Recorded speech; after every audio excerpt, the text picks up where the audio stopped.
Bueno, muy buenas noches. Estamos aquí nuevamente. Ya hacía un buen tiempito que no aparecía por estos lares. Me encanta poder nuevamente compartir con ustedes estos espacios que sin lugar a duda nos generan indiscutiblemente reflexiones y vamos ampliando de manera significativa nuestros conocimientos acerca de un tema que he venido abordando ya hace muy buen tiempo acerca del déficit de atención y de hiperactividad. Pero bueno, mientras que las personas se van conectando, voy a darles un pequeño saludo a todas las personas que se van conectando aquí a nuestro Instagram de Neuropsico Elianet y aquí a Facebook Live de Ser Crecer. Me encantaría que me dijesen de qué lugares se están conectando. Gabriela Villa, muy bien. Psicopedagoga Araiza Mares, muy buenas noches. Tan bellas, muy bien. Qué rico saber de qué lugares están ustedes conectando. De México, muy bien. A ver, yo veo por aquí que no estoy encontrando. Eh, bueno, se me conecta Erika Osorio. Qué bueno saber de dónde se conectan. Dolicita, buenas noches. Con mucho cariño, claro que sí. Mercedes Soriano. A ver, ¿de dónde más se me conectan? Nancy desde Amazonas. Bueno, se me están conectando ya muy rápidamente y no logro pues como ver de todos para poder dar un buen saludo, pero bueno, muy buenas noches, Melissa, Gabriela, Laurita, Camilo, desde Antioquia, muy bien, Airle Patricia, de Ecuador, Naida, Bastidas, bueno, no logro ver casi, desde Chile, muy bien, desde Perú, por aquí por el Facebook Live también, se conectan de República Dominicana, Beica, muy bien, Bellanira, Claudia Silla de Uruguay, Ari de México. Bueno, eso está muy interesante, se han venido conectando muchas personas, qué maravilla.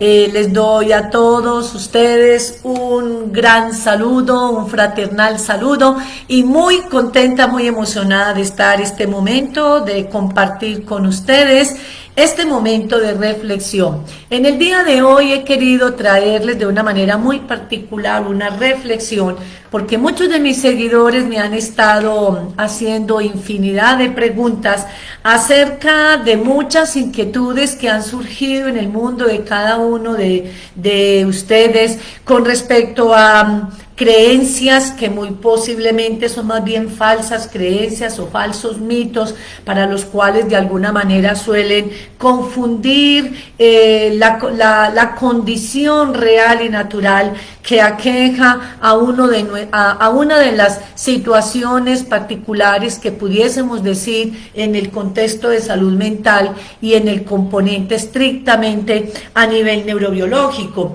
Por eso he querido en el día de hoy, por solicitud de todos ustedes, abrir este espacio estrictamente para puntualizar elementos importantes asociados con los mitos falsos que se dan acerca del déficit de atención y de la hiperactividad. Es cierto que es un tema que ha revestido gran importancia, pero consigo también ha revestido grandes reacciones o conductas negativas. Han habido situaciones de negación donde muchas personas no logran creer ni aceptar que verdaderamente existe esta condición en muchos niños, jóvenes y adultos.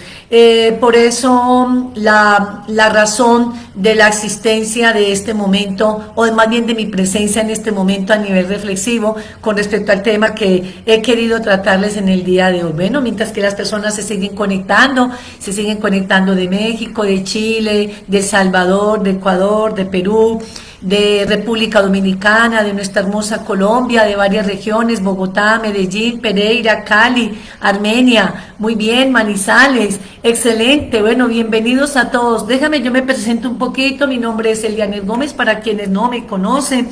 Soy profesional en el área de la psicología, magíster internacional en el área de la neuropsicología clínica, especialista en neuropsicología pediátrica, sexóloga, neuropsicopedagoga, una gran apasionada por todo lo que hago. Me encanta servirle a la humanidad y ver reflejado en rostros de nuestros niños, jóvenes, adultos, familias, parejas, tanta felicidad cuando empiezan a encontrar su camino, a encontrar respuestas sustanciales a sus vidas y a encontrarle verdaderamente un sentido a su existir. Es maravilloso saber que uno puede contribuir o ser ese puente de comunicación para tantas personas que lo necesitan, y más aún cuando hay una credibilidad hacia el proceso que se les ofrece. Bueno, sin más preámbulos, entonces, como veo que se siguen conectando muchas personas, igualmente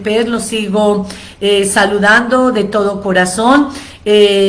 Quisiera entonces iniciar nuestro tema para darle al final unos espacios, unos minutos, con el objetivo de que si hay o surgen algunas preguntas por parte de ustedes, gustosamente estoy dispuesta a respondérselas en la medida de mis posibilidades. Entonces, a ver, cuando hablamos de mitos, hacemos referencia a innumerables red de creencias que muchas veces creemos que son reales, pero que en su esencia no lo son. Entonces, en este orden de ideas, pensamos que la gente suele opinar en muchas ocasiones sin saber realmente frente a qué situación se enfrentan. Generalmente la familia, los amigos y los profesores tienen una gran tendencia a culpar en gran parte, de manera consciente o inconsciente, específicamente a los padres, por el hecho de que su hijo o su niño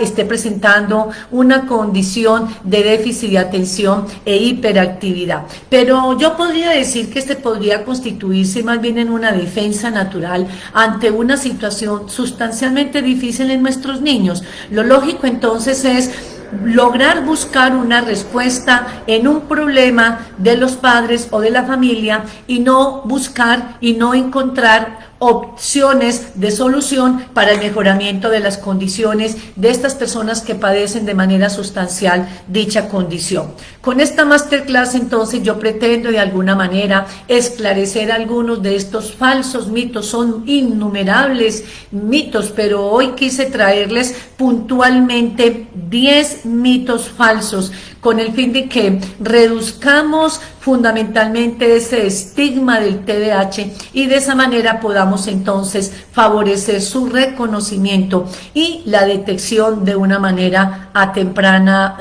precoz o a temprana edad. Así podríamos entonces de esta manera prevenir y evitar que nuestros niños en su primera fase de infancia sufran de manera rigurosa estos síntomas durante años antes de recibir de manera determinante un diagnóstico correcto y por consiguiente el tratamiento que está de alguna manera disponible. El tratamiento entonces del TDAH es muy seguro y muy eficaz, y esto está apoyado sustancialmente por estudios científicos desde el marco de la neurociencia. Entonces, en este orden de ideas, quiero darte a conocer un primer mito de los tantos que hay. Vuelvo y repito, hoy voy a puntualizarles por lo menos 10 mitos de los muchos, innumerables mitos que hay en este momento y que se constituyen realmente en elementos sustancialmente falsos. El TDAH, dicen, es culpa de los papás y su diagnóstico es más bien poco fiable. Recordemos que el déficit de atención e hiperactividad es un trastorno del neurodesarrollo, y según el Ministerio, la Organización Mundial de la Salud, según el CIE-10, esta condición tiene un origen mucho más de tipo neurobiológico, con una gran carga de tipo genética. Estamos hablando entonces de un coeficiente de heredabilidad aproximadamente de un 75%. 25%, lo cual entonces afecta de manera sustancial la capacidad del niño, del adolescente y aún de muchos adultos que lo siguen padeciendo. Por tanto, la fiabilidad del diagnóstico tiene la tendencia a ser supremamente alta y la presentación es mucho más similar en las diferentes culturas. Es decir, la sintomatología que presenta un niño en la condición de TDAH en Colombia es similar a la condición sintomatológica de cualquier niño que se ubique en Sudamérica, en Norteamérica o en cualquier parte del mundo. Por ello, es importante que tengamos muy en cuenta que el TDAH no es culpa de los padres, es un trastorno que no aparece, óigame bien, por una mala educación o por falta de comunicación de los padres y hijos, por una falta de afectividad. El TDAH no aparece por desacuerdos entre padres, el TDAH no aparece por una separación o un divorcio, si quiero que les quede esto supremamente claro. El TDAH no aparece por el hecho de estar viudos los padres o de estar separados. El TDAH no aparece por el nacimiento de un hermano menor, porque la madre o el padre se pongan a trabajar, porque el padre o la madre trabajen mucho y pasen largas horas fuera del contexto familiar y ello implique que el niño o la niña tenga que quedarse sustancialmente viviendo horas de soledad. El TDAH no aparece porque lo cambian abruptamente de un colegio al otro. El TDAH no aparece por cambiar mucho de casa, por tener una niñera, porque lo cuiden los abuelos, porque hay una situación económica de crisis precaria, aunque si bien es cierto todos los factores que en este momento te estoy acabando de mencionar pueden tener una cierta incidencia y un cierto impacto en la vida de cualquier ser humano, sea que tenga la condición de TDAH o no. O sea, todos los factores que en este momento te acabé de mencionar pueden tener íntima relación o un impacto sustancial en la vida de cualquier persona, máxime de personas que padezcan el TDAH. Pero sí me parece muy importante que te quede muy claro que ninguna de estas condiciones es un componente sintomático para desarrollar el niño o el joven una connotación estrictamente de un trastorno por déficit de atención. Pero sí podemos decir que estos factores unidos a este tipo de trastorno sí podría tener unas modalidades de comorbilidades y por tanto unos impactos sustanciales en su vida afectiva, emocional, social, adaptativo y demás. Por tanto, y entonces lo más importante es tener muy en cuenta que el trastorno por déficit de atención no es culpa de los padres y mucho menos culpa de la persona quien lo está padeciendo. Por tanto, yo recomiendo a los padres que no deben en ningún momento aceptar nunca y que nadie los culpe por la presencia de dicho trastorno de su hijo. Como tampoco se debe culpar en sí al niño porque está presentando dicha característica. Él no eligió nacer así y los padres no eligieron que su hijo naciese bajo este tipo de condiciones y de circunstancialidades. Es como inculpar a un niño que nace con epilepsia, es como inculpar a un adulto que después de unos exámenes rigurosos le descubre una diabetes. Es como inculpar a una persona que después de muchos exámenes le descubran un cáncer. Es como inculpar a un niño que después de unas valoraciones lo dictaminen con una discapacidad cognitiva. Entonces me parece muy importante que quede muy claro que este mito de que inculpemos a los padres de familia porque el niño presente el TDAH queda completamente desmontado, puesto que es un mito completamente erróneo. El mito 2, mi hijo en edad preescolar es muy pequeño para tener TDAH. Aquí he tenido pacientes que me han llegado a la consulta donde han dicho, no, doctora, vengo aquí a consultarte porque pues nos pusieron una condición en el jardín, en el colegio, que si no lo llevan donde el neuropsicólogo, pues lastimosamente vamos a tener que, nos tienen que entregar el niño porque no lo aguantan en el aula de clase. Muchas personas y muchos padres creen que por el hecho de que el niño esté en la etapa preescolar, por el hecho de ser pequeño, no corre riesgo posiblemente de padecer un TDAH. Y tengo que decirte que puede ser también, el TDAH también puede considerarse un problema de los niños en edad preescolar. La mayoría de padres, y más que todo de padres, han considerado que el problema del déficit de atención está íntimamente asociado con la etapa escolar, es decir, con la fase inicial de la primaria, más que no los toca en la etapa preescolar.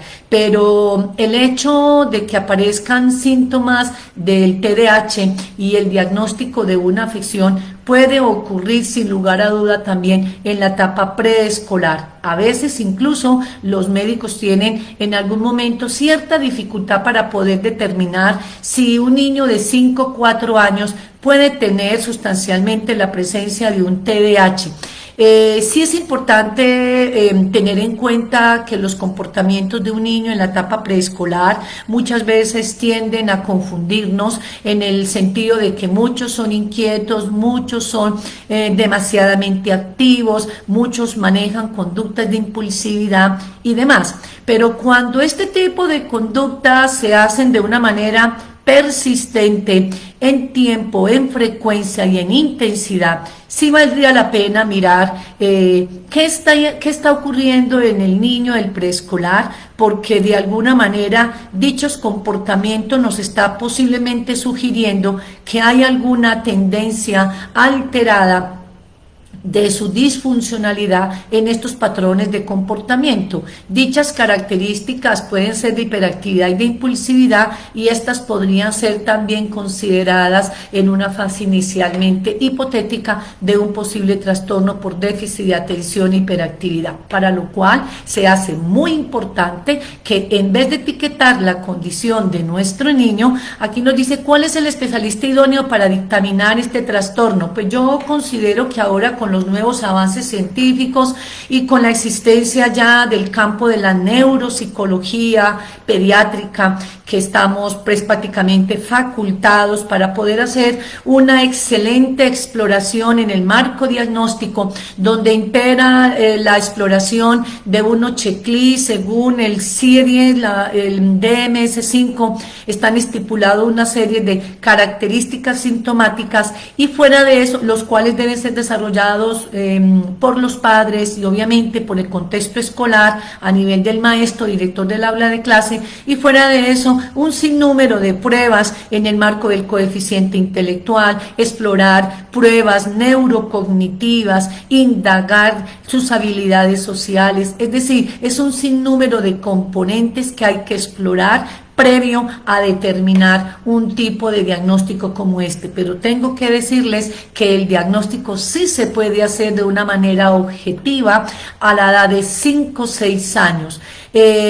Muchas veces cuando los niños manifiestan a temprana edad, 3, 4 años, ciertas conductas que se hacen notorias en persistencia, en frecuencia y en intensidad, más que diagnosticarlos como un TDAH, sería más bien tenerlos en un campo de observación y de monitorización, buscando con ello el hecho de implementarle unas muy buenas pautas de crianza compaginadas con un buen nivel de autoridad, buscando con ello que sea un prototipo estratégico para irle ayudando al niño a tener contención emocional y a regular todas sus conductas. Si después de haberse hecho este tipo de trabajo donde se mide cómo le hablamos, cómo le damos una norma, cómo le implementamos una sanción, cuál es el ambiente en donde el niño está expuesto, la niña, de tipo nutritivo, dialógico, amoroso, afectivo, sin que impere la sobreprotección, ni tampoco la deprivación psicoafectiva, ni el maltrato intrafamiliar? Pudiésemos estar entonces previendo a temprana edad futuras situaciones que pueden acarrearle al niño entonces mayores dificultades en su condición personal, y que factiblemente ya en sus 5 o 6 años pudiésemos estar ya hablando entonces de una posible condición neurobiológica del TDAH. Pero recordemos que también para ello tenemos que tener un conocimiento supremamente amplio y vasto a nivel de una historia clínica que nos permita explorar los indicadores hereditarios, si hay presencialidad de familiares que hayan padecido el TDAH y demás. Y consigo todo este compendio de elementos que son importantes de identificar antes de proceder a dar un diagnóstico, junto con las exploraciones de las pruebas psicométricas, más las observaciones directas y demás. Esto nos podría dar pie para poder llegar a un muy buen diagnóstico, con el objetivo de establecer entonces a temprana edad un muy buen plan de tratamiento, buscando con ello evitar pues que a futuro sea manejado con medicamento, o a futuro se le agudice mayormente su dificultad, donde se le asocie o haya comorbilidades en términos de otras conductas o alteraciones que puedan afectar de manera sustancial la vida del niño, del joven que lo padece. Aquí me dicen, tengo un bebé de 3 años, pero no dice palabra, solo sonidos, ya le hicieron exámenes, pero el neuro me dice de lo de él es trastorno del lenguaje. Posiblemente Yerianis, posiblemente puede ser un trastorno del lenguaje. Hay que hacerle un proceso muy bueno de monitorización, habría que hacerle un muy buen acompañamiento. Yo te recomendaría ubicarlo ya en un jardín donde tenga muy buena interacción social, y ponerla con una muy buena fonoaudióloga ya, para que tenga muy buen un proceso de rehabilitación en toda la parte del proceso del lenguaje, porque el cerebro en este momento en el niño se está desarrollando de manera vertiginosa, y de esa manera necesitamos que sea aprovechada al máximo toda la estimulación que se le puede hacer a ese cerebrito, con el fin de que el área de Wernicke, que es el área del desarrollo sustancial del lenguaje, se vaya desarrollando. Hay que descartar un trastorno del neurodesarrollo también, y hay que descartar, dentro de una muy buena evaluación que se puede ir haciendo ya con un neuropsicólogo pediátrico con muy buenas competencias en el área de la evaluación de un posible trastorno de espectro autista, para que descartes todos estos componentes y ya puedan entonces derivar el tipo de tratamiento que hay que hacerle a tu niño. Bueno, seguimos entonces. Aquí pues veo muchas preguntas, vamos a ver de qué manera puedo irlas respondiendo. Voy a tratar más bien de responderlas al finalizar, porque entonces nos distraemos entre lo uno y el otro, cuando es cierto que todo el tema pues tiene una afinidad en términos de aprendizaje. Aquí dice, el niño va a cumplir 4 años y me piden en el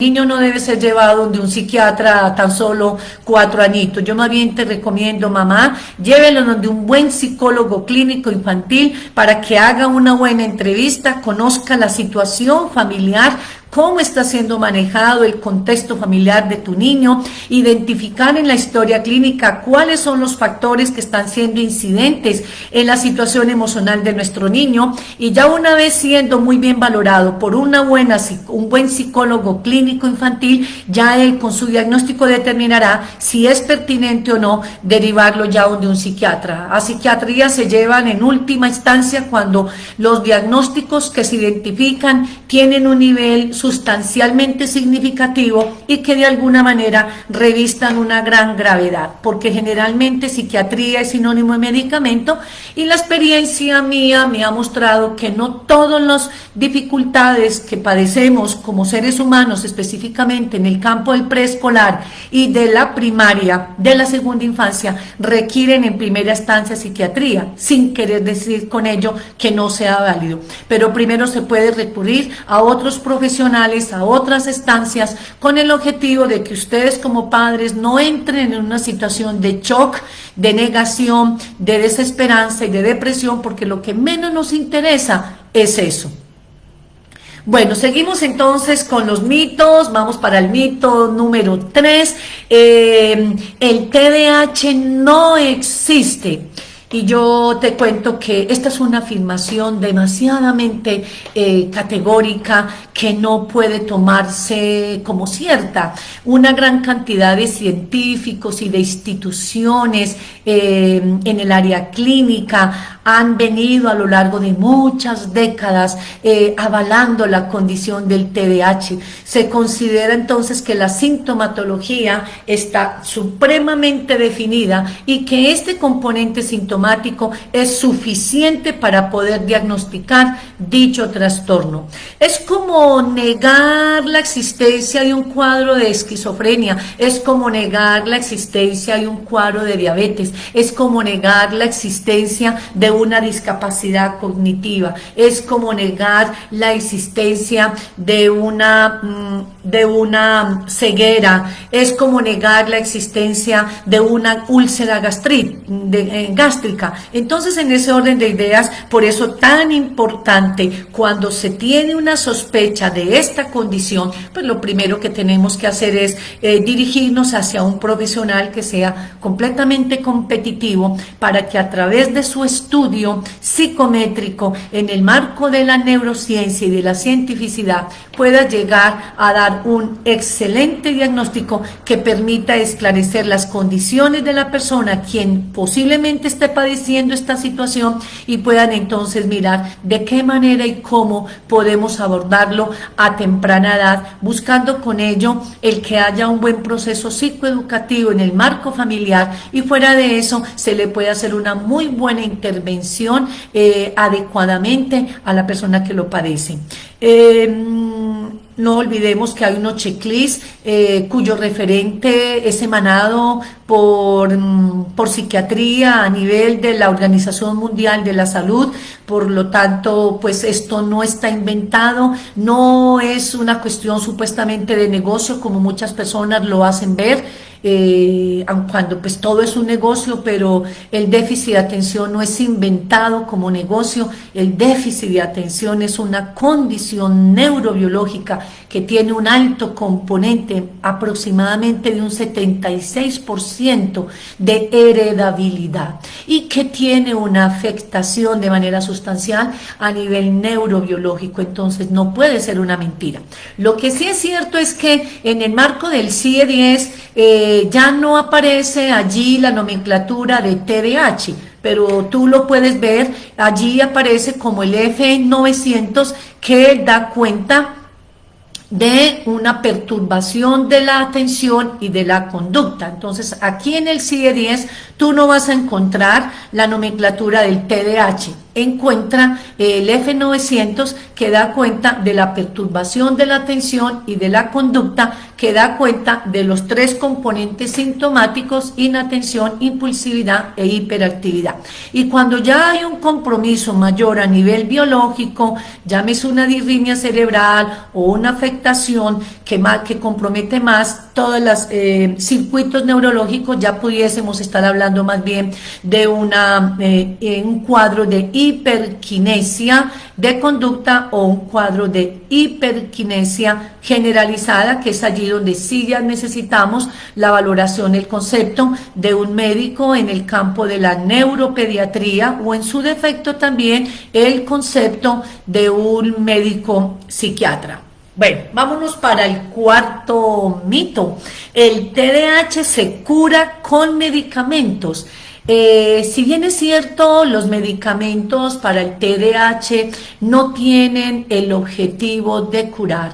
De hecho, por tratarse de una condición de inhabilidad neurobiológica, es importante tener en cuenta que quien padece el déficit de atención e hiperactividad no se cura. Es como una diabetes cuando se diagnostica. Cuando a un paciente se le diagnostica la diabetes, hasta el momento no ha sido posible la cura a ese nivel. Pero si al paciente se le trata con una buena dieta y con los medicamentos respectivos, pues es un paciente que puede durar toda la vida con una buena condición, con esa pequeña limitación. En el caso del quien padece déficit de atención y hiperactividad, pues está considerado que por ser una condición neurobiológica, un desorden neurobiológico, no tiene cura, pero sí es cierto que el hecho de que en algún momento sea tratado con algún medicamento y obviamente con un muy buen proceso de rehabilitación neuropsicológica y dependiendo también de las condiciones en las que se haya encontrado el diagnóstico, si hay comorbilidades, derivaríamos otro tipo de profesionales que intervendrían la condición de quien padece el TDAH. Entonces, mientras a más temprana edad se atiende y se le identifica el diagnóstico, pues mejores condiciones va a tener esta persona a mediano plazo y a largo plazo de disfrutar una condición de vida en el marco de la posibilidad de tener éxito y de ser una persona netamente funcional. El hecho de que siga conservando el déficit de atención para quienes se privilegian de tener un buen proceso terapéutico en su etapa adolescente, podrá tener experiencias de una gran disminución del componente sintomático, específicamente de la hiperactividad. En los chicos adolescentes, por la hiperfunción de las hormonas, hay un nivel tendencial de disminuirse de manera sustancial la hiperactividad, pero muy probablemente puede seguirse conservando el componente impulsivo y el componente inatencional. Si en algunos casos, cuando llegan a la etapa adolescente, en algunos casos muy particulares, se vuelve casi que imperceptible el déficit de atención cuando han recibido extraordinario manejo terapéutico integral a lo largo de toda su fase de infancia y tuvo muy buenas opciones en diferentes contextos que le garantizaron muy buenos factores protectores. Pero así como podemos tener jóvenes que llegan a esa etapa, en una situación casi imperceptible de déficit de atención, también podemos hablar de que no obstante llegan muchos de ellos a la etapa adolescente y en vez de tener control se exacerba de manera sustancial el componente sintomático, al punto de que muchos de ellos se incrementa entonces la comorbilidad de la ansiedad, de la depresión, del trastorno opositor desafiante y eso hace entonces que no tengan contención emocional y entonces busque el alcoholismo, las adicciones como opción alternativa de todas sus conductas disfuncionales. Entonces es típico en los adolescentes y aún en el adulto el desencadenamiento de algunas tipologías de adicciones, llámese adicción al alcoholismo, adicción al cigarrillo, adicción al tabaquismo, adicción al consumo de sustancias psicoactivas y, por qué también no decirlo, adicción en el componente sexual.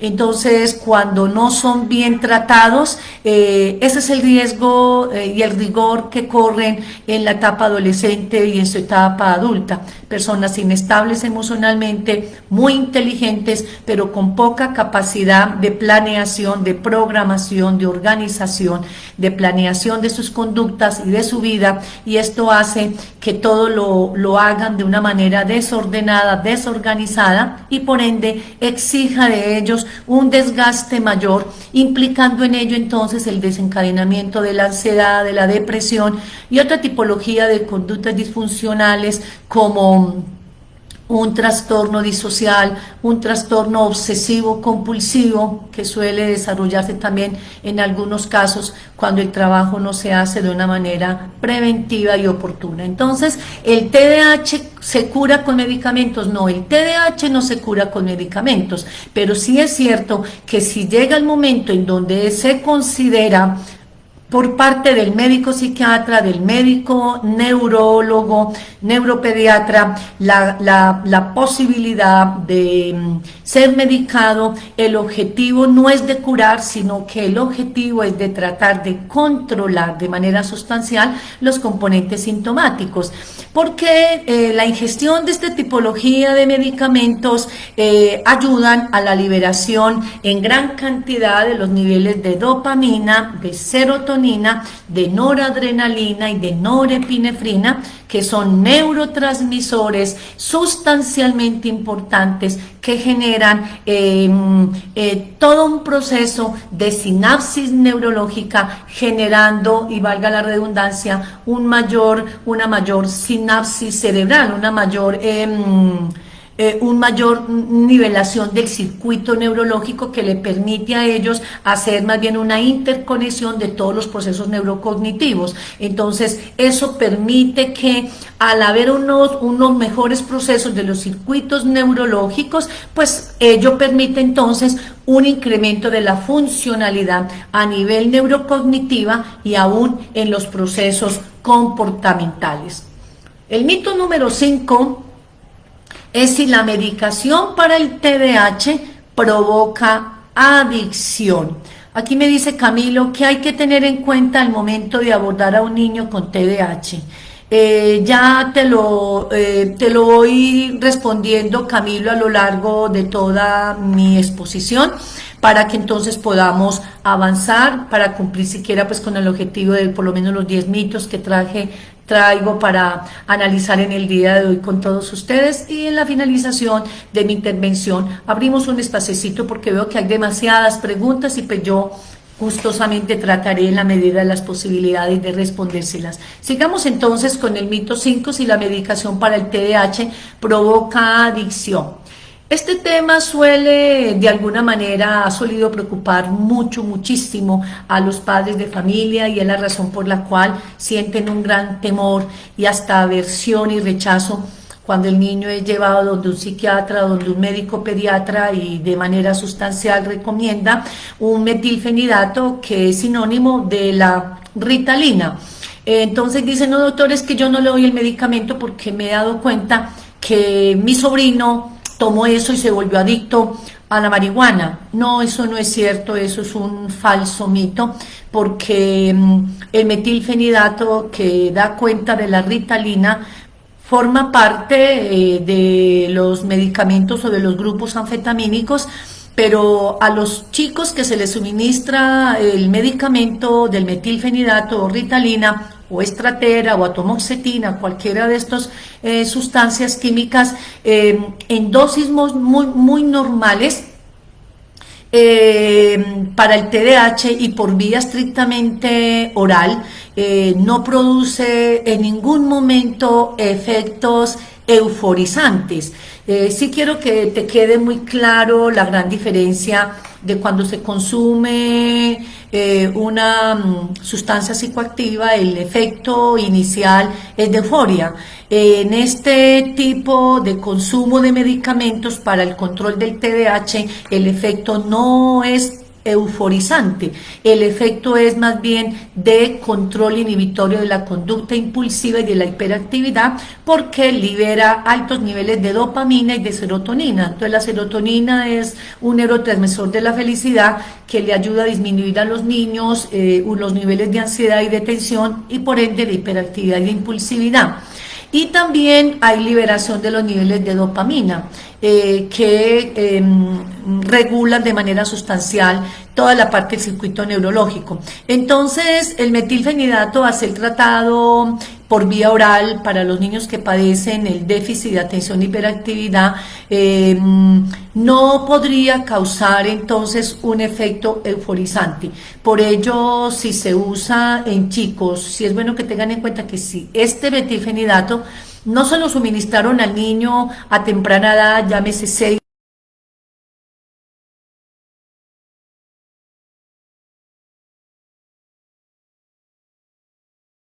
Es un TDAH bastante crónico, agudo, con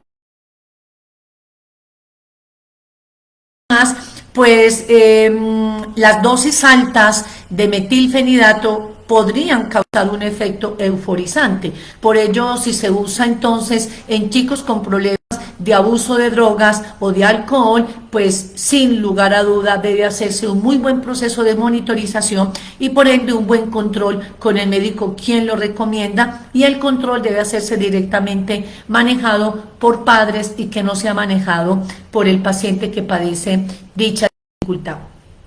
Vámonos entonces para el mito número 6. Todos los niños con TDAH son hiperactivos. No todos los niños que tienen diagnóstico de TDAH son hiperactivos. En masterclass anteriores he hablado de una manera muy clara y muy sucinta con respecto a las diferentes tipologías cuando se trata del TDAH. Uno de los subtipos del déficit de atención está íntimamente ligado con el subtipo A, que es subtipo inatento. Los chicos o niños o adolescentes que padecen el déficit de atención en el diagnóstico con un subtipo inatento, generalmente ellos no tienen impacto en los niveles de actividad. Entonces, no, la clasificación del trastorno es déficit de atención por hiperactividad, pero esa es la clasificación científica.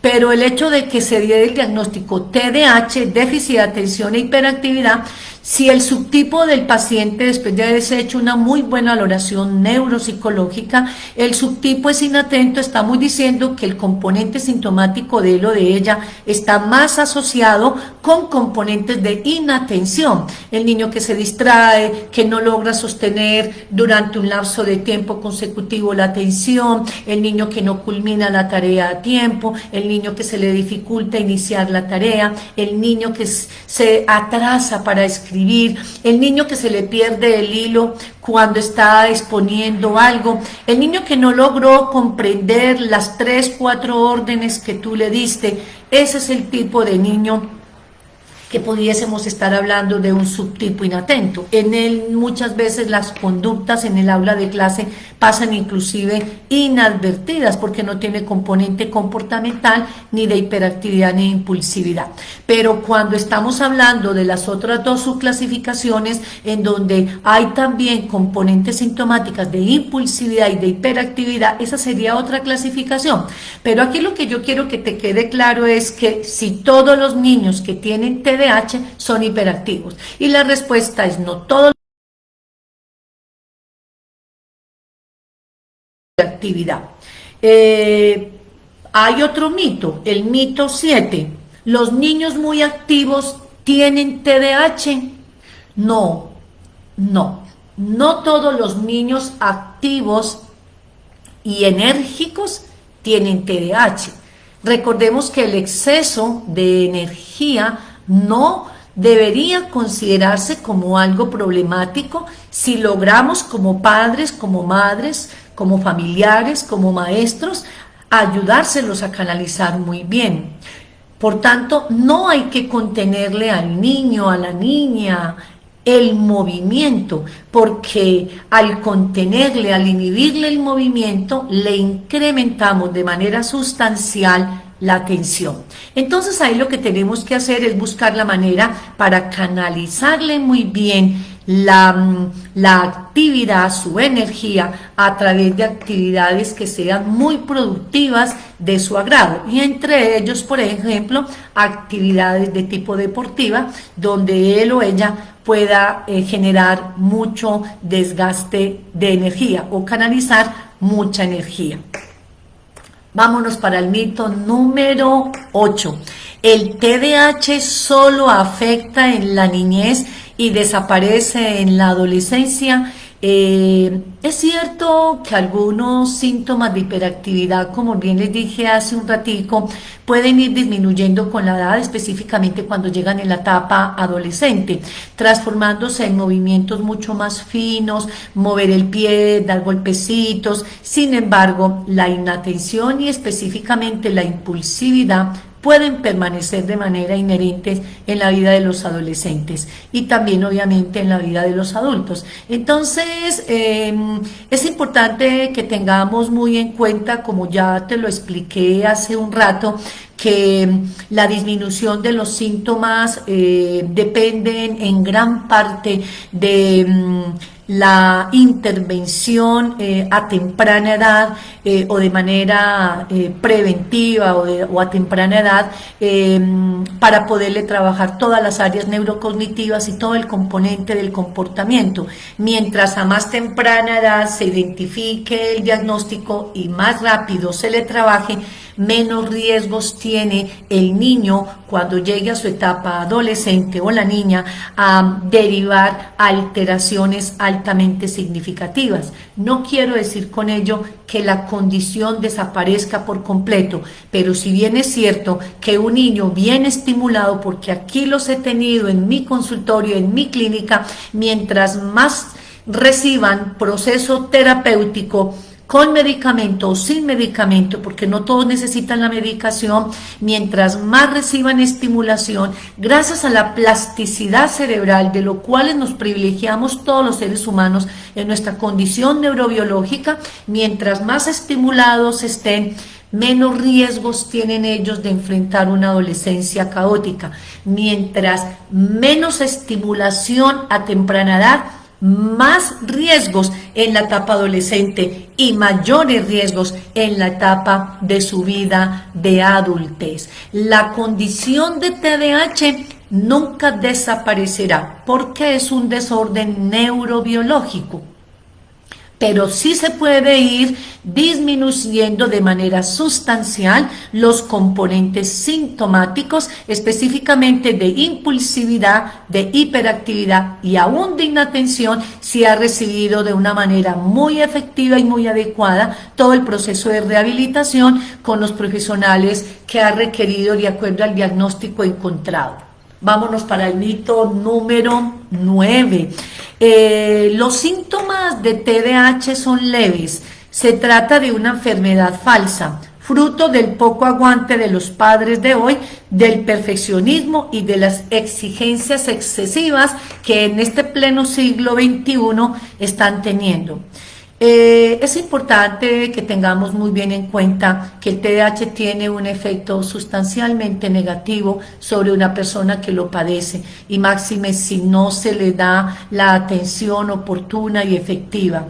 El TDAH a largo plazo, si no se le trabaja de manera correcta, reduciría de una manera sustancialmente significativa el rendimiento académico del niño, y esto ayudaría a que desemboque finalmente en un fracaso escolar, generando en la mayoría de los casos, muchos de ellos terminan abandonando sus estudios o repitiendo diferentes cursos. Si pasa el curso, no dominan la materia anterior, y la base de estos conocimientos del niño se va haciendo cada vez menos fuerte y más endeble. Entonces, además de la frustración que van viviendo ellos con todo este sinnúmero de desaciertos que van viviendo en su día a día, hace también que se afecte de manera sustancial todo su componente social, todo el componente de relaciones interpersonales y por ende todo el componente emocional. De ahí donde se deriva la ansiedad, la depresión infantil, las ideaciones de suicidio, las conductas obsesivas, compulsivas, los trastornos de alimento, llámese una anorexia, una bulimia, los trastornos de sueño, los trastornos de aprendizaje, situaciones que se van complejizando en el día a día cuando no se le hace la atención como debe ser. Debido entonces a estos múltiples problemas en las relaciones que ellos van teniendo con sus compañeros, por su impulsividad, porque se sienten rechazados, porque son inagotables, porque son cansones, porque son niños que a veces por su conducta hiperactiva, muchas veces su falta de contención emocional no hace que se regule su conducta, entonces se vuelvan niños cansones y que no logren tolerar sus pares.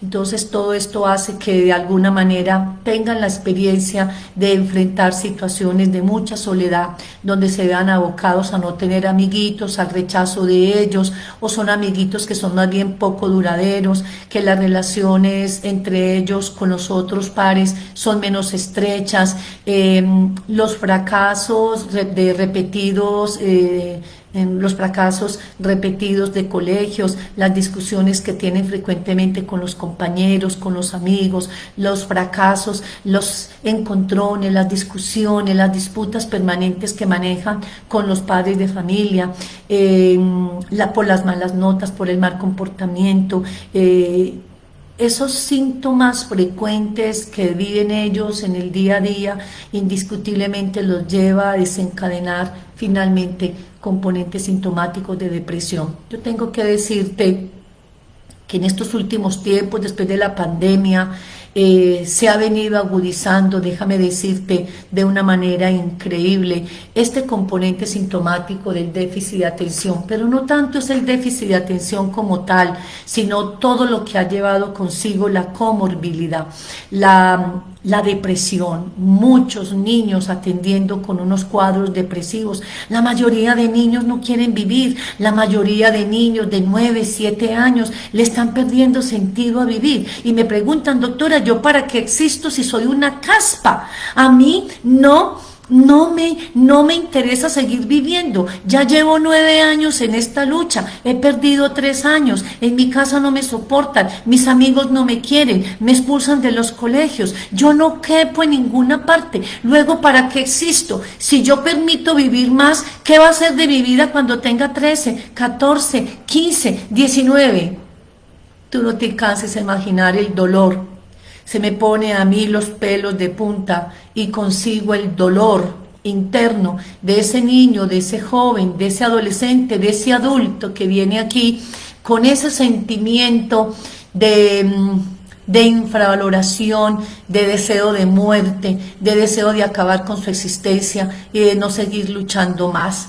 Entonces, los niños con TDAH no tratados a tiempo y de manera oportuna, pues indiscutiblemente desarrollan con frecuencia comportamientos también negativistas, desobediencias que van siendo sin lugar a dudas progresivas, desafiantes a la autoridad, poco a poco van adquiriendo problemas mayores de comportamiento e incluso finalmente terminan desarrollando lo que les mencioné hace rato, el abuso de alcohol, y terminan desencadenando adicciones sustancialmente significativas como la adicción al alcohol, al tabaquismo, al cigarrillo, adicciones sexuales y adicciones a las drogas, y espero pues que eso no es lo que nosotros queremos, ¿verdad?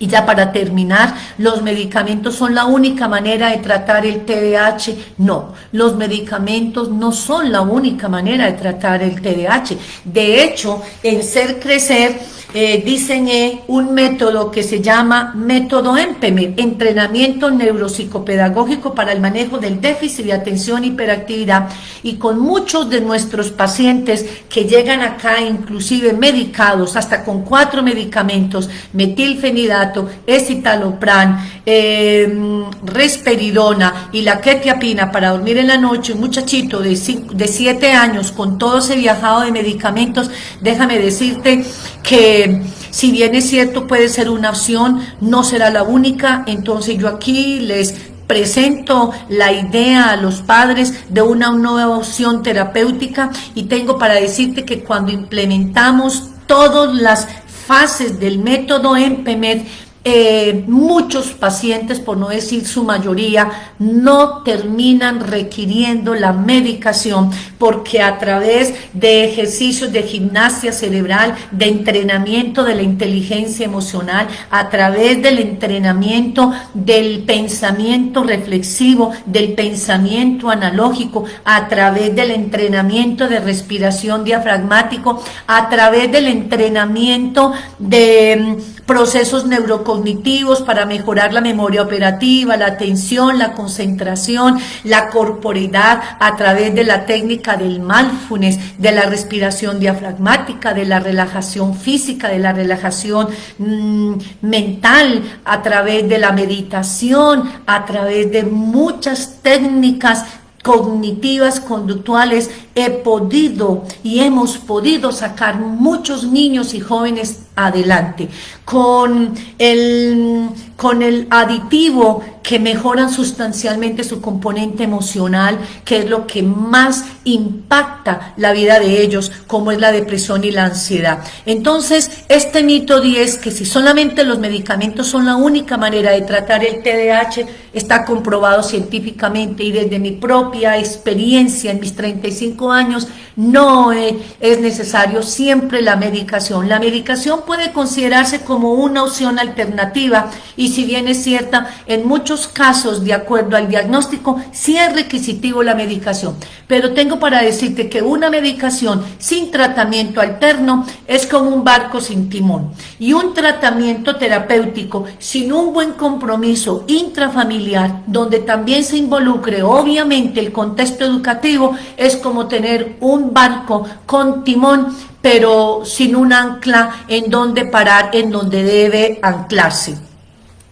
En este orden de ideas, entonces, me parece muy importante que tengamos entonces en cuenta todos estos elementos que hoy les traje a manera de reflexión, para que se sientan tranquilos y tengan mucha fe, crean en su niño, en su adolescente. Los invito para que no bajen la guardia, para que crean en ese niño, para que le den el valor sustancial a la esencia de ese ser humano que tú trajiste al mundo. Ámenlo, respétenlo, valórenlo, reconózcanle, exíjanle, háblenles, reflexionenles, que es la mejor manera para poderlos enrutar en el camino de la vida y para que ellos empiecen a encontrarle el sentido verdadero a la vida, porque la verdad es que en estos últimos tiempos es muchos los casos que he venido teniendo acá, donde los niños a muy temprana edad han perdido el sentido por vivir, y la verdad es que lo más bello en la vida del ser humano es nuestra propia existencia, pero solo la resignificamos en la medida en que le encontramos un verdadero sentir. Y nosotros como adultos, como padres, como madres, como familia, estamos encargados dentro de nuestro marco de compromiso, hacerles ver que la vida es maravillosamente bella y que de la mano de nosotros es posible.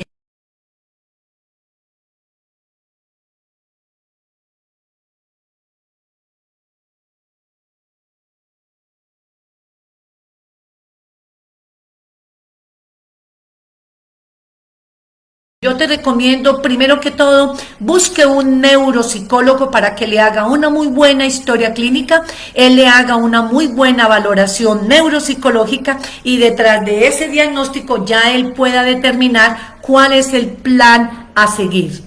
Bueno, no sé, aquí hay como muchas preguntas, voy a mirar porque ya se nos está acabando prácticamente el tiempo. Todo lo que usted está mencionando lo sucede a mi hijo. Adriana dice, con mucha frustración, sin amigos, ansiedad, aislamiento, y está más agudizado después de la pandemia, y sufro mucho por ver a mi hijo así, y todos los esfuerzos especialistas y tratamientos han sido como en vano. Estoy para servirte, mamá Adriana. Comunícate conmigo con todo el corazón. Ahí les dejo mi Instagram. Conéctate conmigo, Adriana. Miremos qué podemos hacer por tu niño con todo el corazón. Sí tiene opción de mejorar. Nosotros hacemos también las terapias online, atendemos pacientes de muchas partes del mundo y hemos mejorado muchos de las familias. No será tu hijo la excepción si tú consideras que nosotros podemos ser la opción para colaborarte. Johnny, aquí me dice Johnny, es que me corre porque hay mucha gente aquí. Johnny, dicen, yo tengo un niño, se me fue, yo tengo un niño que se queja de todos los amigos y dice que él no le gusta el problema y que en la casa cuando se le habla se mete debajo de la mesa o debajo de la cama y llora mucho. Y otro no le gusta escribir, tiene 14 años. Yo te recomiendo, como es un chico ya de 14 años, yo primero te recomiendo, llévalo donde un psiquiatra, porque probablemente estamos hablando de un chico con un cuadro depresivo mayor. Si es un chico de 14 años que no está manejando la tolerancia a la frustración y se mete debajo de la cama o debajo de la mesa, está padeciendo un cuadro muy marcado de depresión, yo te recomendaría un muy buen psicólogo clínico experto en el área de adolescentes, o más bien llevarlo primero que todo donde un psiquiatra para que él explore su salud mental y allí ya determinar cuál sería el paso a seguir. Otras dos, porque hay demasiadas preguntas, qué maravilla. Es con todo gusto, tan bellos, claro que sí. Nos vamos a seguir conectando, queriendo Dios. Muy bien. Aquí, pues aquí hay varios. Acá en La Guajira no hay neurosociólogo, no, es un neuropsicólogo, es muy poco lo que hacen. Mi hijo tiene 16 años y no avanza en nada. Te recomendaría entonces buscar un psicólogo o buscar la ayuda por las redes sociales. Por fortuna tenemos ahora las redes, las terapias online, de las cuales también se pueden ustedes beneficiar muy bien. Este es un buen medio también para poder hacer las asesorías, hacer las intervenciones terapéuticas. Estamos para servirle desde Guatemala. Gracias por la información, bendiciones, claro que sí, estoy para servirte. Bueno, y antes de irme, les agradezco pues altamente a todas las personas que se conectaron por el Facebook Live, mucha gente conectada, y por nuestro Instagram, aproximadamente más de 70 personas en el Instagram, agradeciéndoles todos. Bueno, tengo para contarte que yo creé un programa certificado internacional muy completo donde yo abordo toda la temática del déficit de atención, todo el manejo, dividido en unos 6 módulos donde lo hice con todo el corazón, buscando la manera de que muchas personas se apropiaran de este conocimiento para poder saber cómo abordar la vida de su hijo, de su hija, de su adolescente, en fin.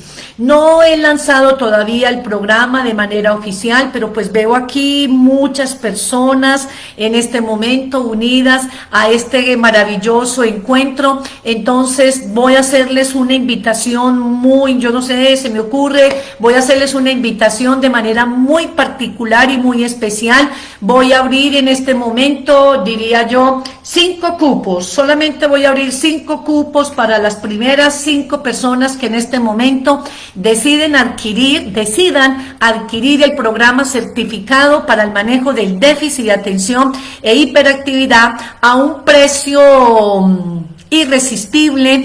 Quien esté interesado en adquirir en este momento, las 5 primeras personas, adquirir el programa certificado para el manejo del déficit de atención e hiperactividad, simplemente dale like aquí debajo de este video y escribe me interesa, que de manera inmediata me comunicaré contigo para que puedas tener acceso a una plataforma Hotmart donde está de manera muy estructurado todo el programa certificado internacional, que tiene 6 módulos muy completos. El primero donde se hace un esbozo completo, total, de todo el componente, de toda la parte teórica del déficit de atención, otro módulo estrictamente orientado a la técnica de la inteligencia emocional, otro módulo del entrenamiento en conducta o pensamiento reflexivo, otro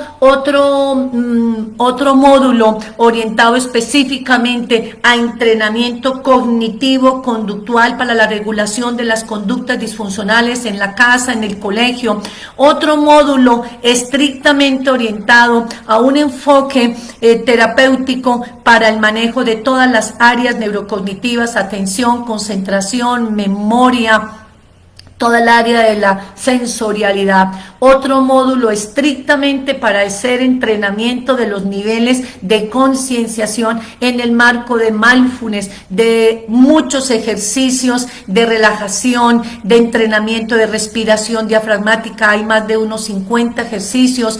Este programa certificado tiene unos cuadernillos manuables que puedes utilizar en tu consultorio a nivel de terapia, que puedes utilizar en el contexto familiar y que puedes utilizar en el contexto educativo, que lo puedes utilizar con tus familiares, con tu hijo, con tu estudiante, con tu paciente, en fin. Pienso que este curso o este programa certificado, que me demoré aproximadamente 1 año y medio para concebirlo, e inclusive tiene el ebook de toda la teoría que también se incluiría allí, para las 5 primeras personas que en este momento digan que les interesa, les voy a hacer un descuento muy especial, y a esas primeras 5 personas, antes de hacer el lanzamiento oficial, que lo voy a hacer aproximadamente en unos 15 días, se les entregará obviamente pues todo el material en una plataforma que se llama Hotmart, con un manejo extraordinariamente sin moverte de la casa. A un clic tienes toda la información y puedes bajar todo el material que realicé específicamente para ustedes. Bueno, me despido de una manera muy fraternal. Nos estamos viendo aproximadamente en unos 15 días nuevamente con otro tema de más. Si quieren, escríbanme por aquí, por las redes, qué otros temas quieren ustedes que yo les trate, si quieren que siga hablándoles más de TDAH, o qué otros temas quieren ustedes que yo les siga tratando, que con todo el cariño lo haré desde mi humilde conocimiento. De esta manera, entonces, se despide respetuosamente su servidora y amiga Elianet Gómez. Hasta dentro de 15 días. Un fuerte abrazo.